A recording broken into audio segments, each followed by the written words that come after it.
आज आहे श्रावणातला पहिला सोमवार आणि नागपंचमी. तर त्याचसाठी मोठ्या मम्मीने घेतलेली पूजा करायला.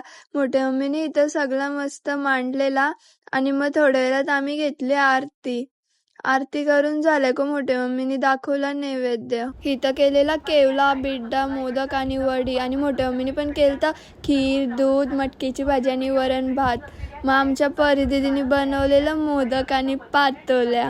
मग आलो आम्ही आमच्या मंदिरात. इथं मस्त मोठ्या मम्मीने अभिषेक वगैरे केला आणि आम्ही आलो मग अक्कूआईच्या गाभाऱ्यात. अक्कूआईचं पण दर्शन घेतला. मग बाहेर पण शंकराची पिंडी आहे, मग तिथं पण अभिषेक केला. मग संध्याकाळी घेतलेला यावी साड्यांचा वाटप करायला. काव्या बघत होती कोणला कुठली साडी देतात. शिवदीदीने तर जिमटूनच ठेवलेली साडी त्यांच्या मम्मीची. आणि मग आमच्या सगळ्यांची तर दृष्ट काढून चालती, ही जीच राहिलेली म्हणून ही जी घेतली. बघा किती दृष्टांचा आवाज येते. आम्ही सगळे खाली आलो बघायला. आमच्या व्हिडिओला लाईक, शेअर, सबस्क्राईब, फॉलो करा. चला बाय.